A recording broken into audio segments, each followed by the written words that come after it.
ಎಲ್ಲ ಗುರುಗಳಿಗೂ ಹಾಗೂ ಶಿಕ್ಷಕರಿಗೂ ನಮಸ್ಕರಿತ ಮೊದಲನೇದಾಗಿ ನಿಮಗೆಲ್ಲ ತಿಳಿದಿರುವಂತೆ 1 ತಿಂಗಳ ಕಾಲ ಅವಕಾಶ ಇರುವ ಮಾತ್ರ ಟಿ.ಇ.ಟಿಗೆ ಹೌದಾ ಎಕ್ಸಾಮಿಗೆ 1 ತಿಂಗಳ ಅವಕಾಶ ಇರುತ್ತದೆ. ಕೇವಲ 1 ತಿಂಗಳು ಇರುವ ಕಾರಣದಿಂದ 6, 7, 8, 9, 10 ಸಮಾಜ ವಿಜ್ಞಾನ ಪಾಠವನ್ನು ನಾವು ಓದೋಕ್ಕೆ ಸಾಧ್ಯ. ಒಂದು ಪಾಠಕ್ಕೂ ತಾವುಗಳು ನೋಡ್ತಿರ್ಬೋದು, ಪಾಠದ ಪ್ರತಿಯೊಂದು ಸಾಲನ್ನು ಅರ್ಥ ಮಾಡಿಕೊಳ್ಳಲು ಪಠ್ಯಪುಸ್ತಕದ ಪಾಠದ ಪ್ರತಿಯೊಂದು ಸಾಲಿನ ಪ್ರಶ್ನೆಗಳಿಗೂ ರಚಿಸಲಾಗಿದೆ. ಅಂದರೆ ಪ್ರತಿಯೊಂದು ಪಾಠಕ್ಕೂ ಎಲ್ಲ ಇಂಪಾರ್ಟೆಂಟ್ ಪ್ರಶ್ನೆಗಳನ್ನು ನಾನು 6, 7, 8, 9, 10 ಸಮಾಜ ವಿಜ್ಞಾನ ಪಾಠಗಳನ್ನು ಆಧಾರಿತ ಕುರಿತು ಎಲ್ಲ ಬಹು ಆಯ್ಕೆ ಪ್ರಶ್ನೆಗಳನ್ನು ತೆಗೆದಿದ್ದೇನೆ. ತಾವುಗಳು ದಯವಿಟ್ಟು ಈಗ 6ನೇ ಪಾಠದ ಎಲ್ಲ ಪ್ರಶ್ನೆ ಉತ್ತರಗಳು ಬಹು ಆಯ್ಕೆಯಲ್ಲಿ ಇರುತ್ತದೆ. ಹೌದಾ, ಮೊದಲನೇ ಪಾಠ ಯಾವುದಪ್ಪ ಅಂತಂದ್ರೆ ಇತಿಹಾಸದ ಪರಿಚಯ ಮತ್ತು ಆರಂಭಿಕ ಸಮಾಜ.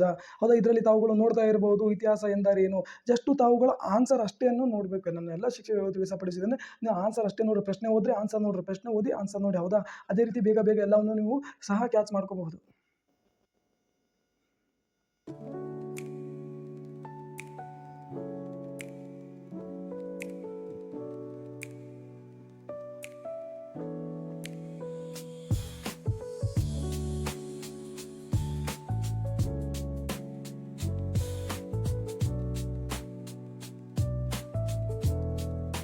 ತಾವು ಎಲ್ಲ ಪ್ರಶ್ನೆ ಓದಬೇಕು, ಆನ್ಸರ್ ನೋಡಬೇಕು, ಪ್ರಶ್ನೆ ಓದಬೇಕು, ಆನ್ಸರ್ ನೋಡಬೇಕು.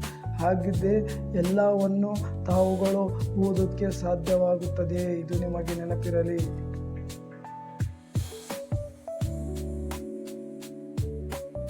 ಇಲ್ಲಪ್ಪ ಅಂತಂದರೆ ಕೇವಲ 1 ತಿಂಗಳಲ್ಲಿ ಎಲ್ಲ ಪುಸ್ತಕ ಓದಲು ಸಾಧ್ಯವಾಗುವುದಿಲ್ಲ.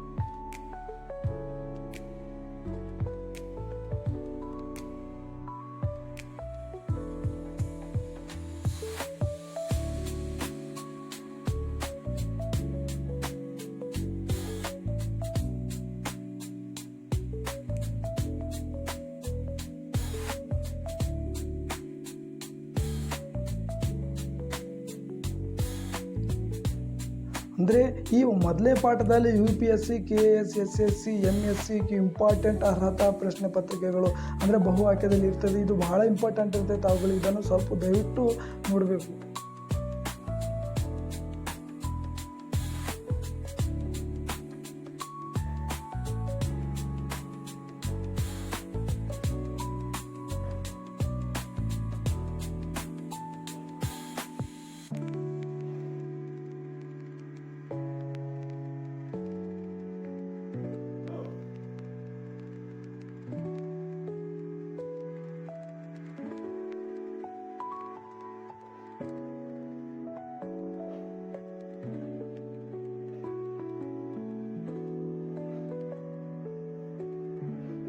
ಈಗ ಪಾಠ 2ನೇದ್ದು ತಮ್ಗೆಲ್ಲ ಗೊತ್ತಲ್ಲ, ಭಾರತ ನಮ್ಮ ಹೆಮ್ಮೆ. ಪಾಠ 2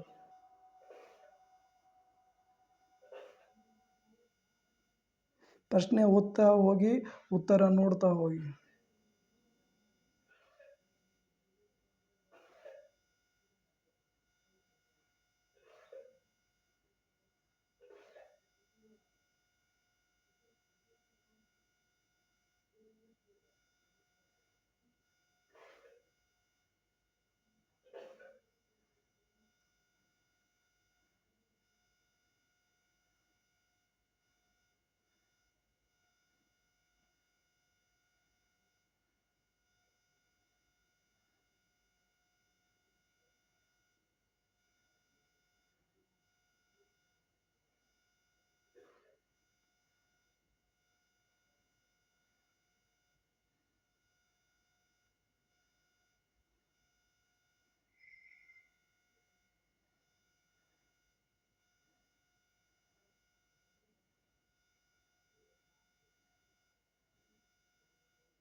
ಇದು 2ನೇ ಪಾಠದಲ್ಲಿ ಬಂದಿರುವಂತಹ UPSC, KS, SSC ಮತ್ತು MCQ ಅಲ್ಲಿ ಬಂದ ಪ್ರಶ್ನೆಗಳು.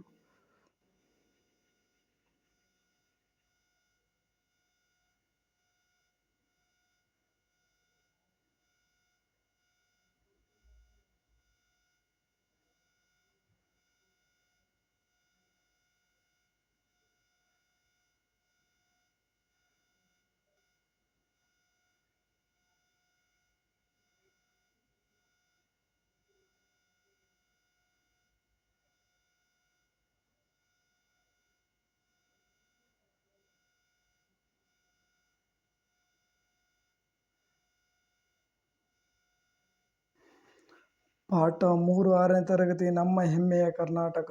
ಇದು ಬಹಳ ಇಂಪಾರ್ಟೆಂಟ್ ಆಗಿರುತ್ತದೆ, ತಾವುಗಳು ದಯವಿಟ್ಟು ನೋಡಬೇಕು. ಬೆಂಗಳೂರು ವಿಭಾಗವನ್ನು ಆಳಿದ ಮೊದಲ ಪ್ರಮುಖ ರಾಜ ಮನೆತನ ಯಾವುದು? ಗಂಗರು. ಇದು ಬಹಳ ಇಂಪಾರ್ಟೆಂಟ್ ಆಗಿರುತ್ತದೆ ಈ ಪಾಠ, 3ನೇ ಪಾಠ.